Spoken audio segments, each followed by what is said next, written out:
Alright mga idol, ayan, rage ulit tayo. Punta tayo ngayon ng Torres Farm, dun sa may Maragondon, Cavite, sa road ng Naik. I-google map lang natin. Ayan, naka-ready na yung ating mga gamit. Okay, ingat. Say ingat. Ingat. I love you. I love you. Good job.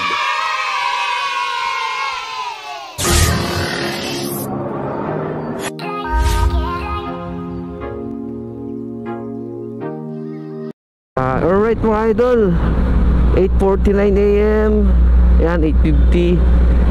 Punta na tayo ng Torres Farm Resort sa Naik o Maragondon na yata yun. Hindi ko lang sigurado mga idol. So Google Map ko yun, hindi ko alam yun eh. Pero dito alam ko pa naman. Siguro sa may bandang Danghari na tayo mag-Google Map, o yung makalagpas ng Danghari. Tayo magpapalipad ng drone mga idol kung pwede. Pakikita ko sa inyo yung drone. Alright. Alright mga idol, ayan, Danghari tayo. Bunchil lang, 64, 9:03 AM in the morning. Tignan natin kung anong oras tayo makakarating sa Naik. Google Map ko mamaya mga idol yung ano, Torres Farm. Laki nito ah. Ano ba to? Nahanan natin to mga idol. Laki.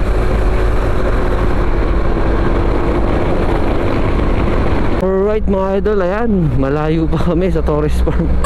Hindi, wow. Malayo pa mga idol. Ano pa lang to eh, Danghari to yata to. Danghari to, yung makalagpas ng Danghari dun sa may Molino. Ayan mga idol, kung ba't kami pupunta ng Torres Farm, ayan, ano kami, it's our anniversary with my OBR.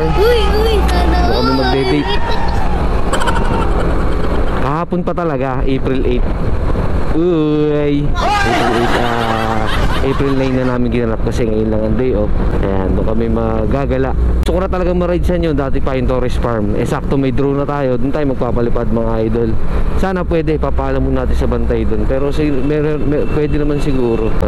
Ayun, kung saan kami abutin din ng kainan doon, may mga pagkain doon, tignan natin. Lagpasan natin to mga idol. Mabagal to. Saka medyo may amoy. Alright. Balik ako kayo mamaya mga idol kapag malapit-lapit na tayo, dahil malayo pa talaga tayo dun. Ayan mga idol, dito tayo sa excuse me. Excuse me. Andito tayo mga idol sa open canal. Palalagpas lang natin sa may Malagasang. Pagkatapos nito, Gentry, alam ko. General Trias. Alam ko lang kung General Trias na to. Hindi ko sigurado mga idol, bira tayo makadaan dito eh. Basta alam ko yung bandang Himlayan Gentry na yun. Pero alam ko Malagasang Gentry na yun. Gentry na tayo mga idol. Lagpas na tayo ng Bacoor. Yan mga idol, ito yung Himlayang Gentry oh. Di ba? Sabi ko kasi General Trias na to. Walang signal mga idol. Ayan, dito na kami sa, kung saan natin, nalito ako bigla. Crossing pala dito mga idol. May diretso, may kanan, tsaka may kaliwa. Barangay Hall, ayun nakalagay Barangay Hall. Ito na ako, hindi masyadong ano. Kaso walang signal. Ayan hindi niya mabasa yung ano.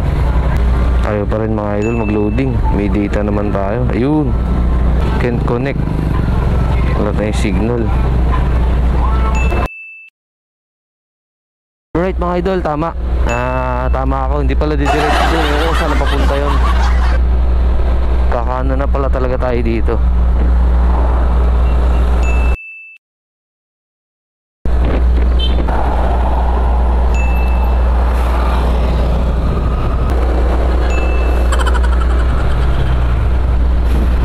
Ayan mga idol, binabaybay natin is Arnaldo Highway. Hindi ko na alam kung saan to. Pero tuturo ni Google Map naman papuntang Torres Farm, 42 minutes pa tayo. 24 kilometers. Ayan. At least nalalaman ko itong daan na to. Hanggang doon lang kasi ako sa may ano eh. Naging way ko na yung mga idol papunta sa mga pinsan ko sa Amadeo, Cavite. Kaya iba yung way nitong pa Naik. Kailangan talaga natin ng tulong ni Google Map dito. Thank you, come again ang lugar na to. Welcome, SK. Basa-basa tayo pag may time. Yan, City of General Trias. Gentry nga tayo. Gentry pa rin to. Malaki nga pala General Trias. Balik ako kayo mga idol kapag tansa na tayo. Gentry pa rin tayo. Pero mali na daanan namin kanina mga idol. Parang itinuro ni Google Map, para siyang private property. So kailangan ng sticker. Hindi kami pinadaan. Ayan, dito yung pangalawang tinuro ni Google Map. Ewan ko kung way na nadaanan natin ito ay ito yata yung pakawit sa mapa nakita ko. Kasi tatlo yung way na nakita natin sa mapa. So ito na yung pinakamalapit. Ito ang challenging mga idol. Hindi natin alam yung dinadaanan natin. Drive lang ng drive. Ayan may gasolinahan naman. Wala lang tayong pampagas. Hindi, wow. Pero maraming gasolinahan. Balik ako yung mga idol, tansa. Sinare ko lang, naligaw kami. Alright mga idol, may nadaanan tayong, ayaw ko saan ba to, madamong lugar. Ayan may mga baka. Ayan tuturo, unknown road Ito kami turo ng Google Map. Pagkatas namin maligaw dun sa una namin dinaanan na yun nga, private. Dito naman kami tinuro. Ayan wala man lang mga nakalagay ko ng road to. Parang shortcut lang siya mga idol. Hindi siya main road. Baka shortcut to. Ewan ko lang kung shortcut nga. Diretso pa rin. Ingat lang baka bigla may ilubak. Ayan walang yung daan may biyak na. Grabe. Ano ba ito na parang nalindol naman to. Yun mga idol, ito yung sinasabi ko. Next ang General Trias, Tansa. Ayan kita na sa mapa nakalagay Tansa 13, Tansa to 13. So ewan ko kung saan na banda yun. So ayan, sabi ni Google Map, kaliwa. Main road na nga to mga idol. Ha? Ay mga kangkong mga idol, ang daming kangkong dito. Mura siguro kangkong dito. Main road na mga idol. So ayan na. Ayan Tansa, All Home Tansa. Nasa All Home Tansa na tayo. Ayan mga idol, andito tayo sa 13 Martires. After pala ng Tansa, 13 pa. Palagay dun Arco, 13 Martires na tayo. Yan, meron tayo dito dadaan ng right. Ayan turo sa mapa. Kakanan tayo. Isang diretso kakanan. Shortcut din yata ito. Ano naman, out of nowhere na lugar. Hindi na naman siya main road. Pero yung tinuturo ni Google Map, baka shortcut to. Meron mga dumadaan naman siya. Pero ang pangit ang daan mga idol. Grabe itong pagkabilisan dito. Saksidente ka talaga niya. May mga batong nakausli Bawal dito lasing. Tapos matulin magpatakbo 10 kilometers na lang tayo. Ayan mga idol, main road na tayo ulit. Yan, 13 Martires nga. 13 Martires binabaybay natin. Pagka pupunta pa lang Torres Farm galing sa Muntinlupa, madadaanan mo to. Ewan ko lang depende kasi sa daan mga idol. Yung dinaanan ko, madadaanan yung 13. Hindi ko lang sure kung talagang may iba pang way na yung dadaanan mo Naik, Tansa, o dadaanan mo talaga tong General Trias 13 Martires. Ayan mga idol, malapit na tayo. Ito yung General Trias.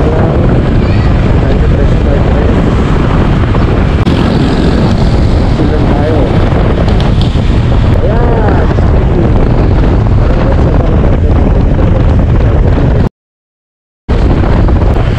Torres Farm and Resort. Tatanong tayo mga idol kung magkano ang entrance. Hindi mo tayo maliligo pero yung view yung tayo yung gandang view.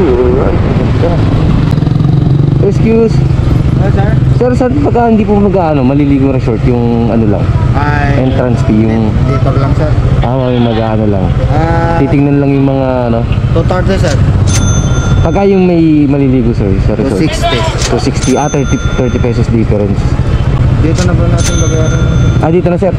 Saan ang parking sir, tsaka yung way namin? Kaliwa sir, parking natin sir. International po. Alright mga idol, dito na tayo sa Torres Farm. Ayan. Nakikita lang natin sa FB, nandito na tayo ngayon. Paparking muna kami saglit. Touchdown na kami mga idol. Babe,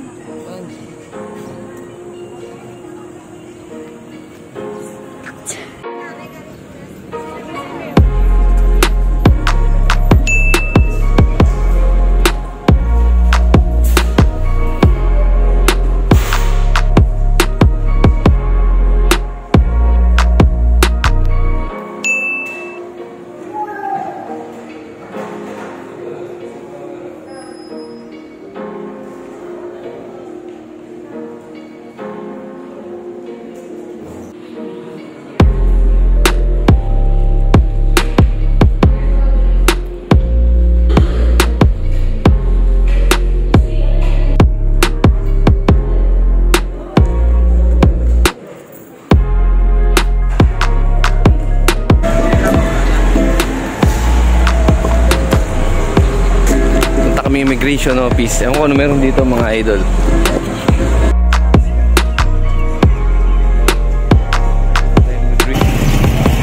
Babe. Ngayon sa Torres Farm Resort. Entrance. Alright, ayan. Ayan, malaking aeroplano. Alis na tayo. O, doon kayo lang.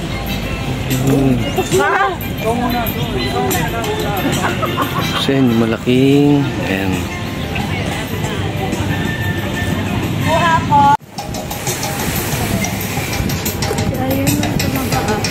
Tumaba si Iron Man mga idol.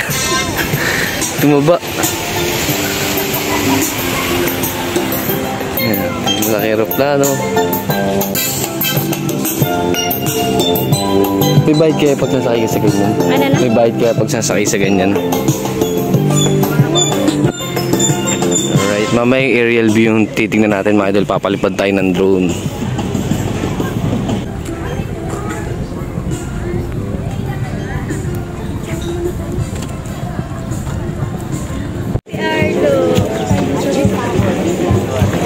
Thanos.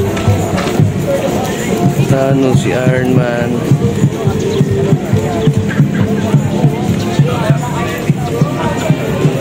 Si Iron Man.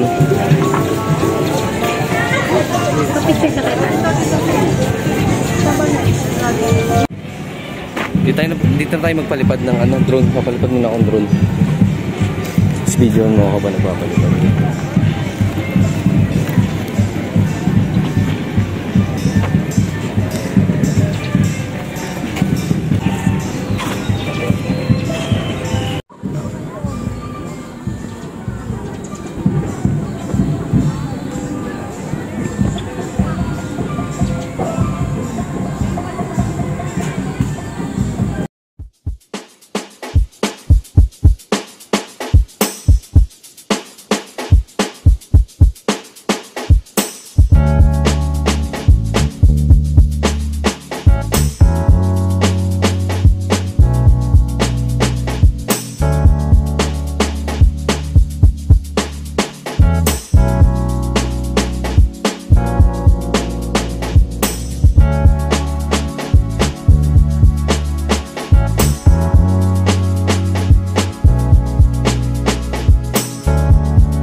Pagkatapos namin magpalipad ng drone mga idol, ayan, picture taking lang kami konti dito sa mga pang forever na views. Yan, di ba mga idol, pang forever yung mga ganyang angguluhan. Wow. Yun parang Daniel at Catherine lang. Yan mga idol, dito tapos na. Baka nainis na yung mga di naniniwala dyan sa forever. Alright mga idol, pauwi na kami. Sobrang init. Hindi na kami nakapag picture dun sa iba. Katirigan ng araw, alas 12. Ayan, may mga ito na lang nakuhaan namin. Yung Torres Farm, yung aeroplano, tsaka to, ano bang tawag dyan, Eiffel Tower. Pero may kuha naman sa drone yung mga view dito. Hindi ko lang nakuhaan ng malapitan. Nagugutom na rin ako. Kami nagugutom na yun. Wow. So yun mga idol, yung experience natin dito sa Torres Farm and Resort. Nakarating na rin tayo dito. Hindi na tayo masasabihan na sa FB lang. May entrance fee siya, 230 pesos mga idol each kung gusto nyo makapasok sa loob. Yan, time check 12:11 mga idol. Pauwi na tayo. Pack up na. Panoorin na lang yung video ng drone dito sa Torres Farm and Resort dito sa Naik, Cavite. Kain muna kami mga idol.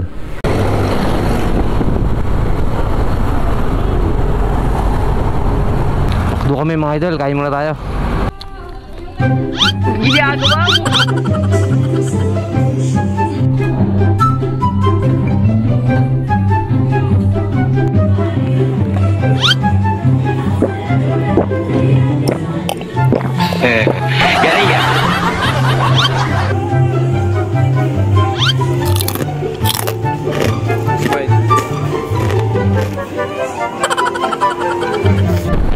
Right mga idol, ayan, pauwi na kami. Nakapit namin sa bahay, dang hari na to. Maraming salamat sa pagsubaybay kay Vlog Mamba mga idol. Ride safe tayo palagi.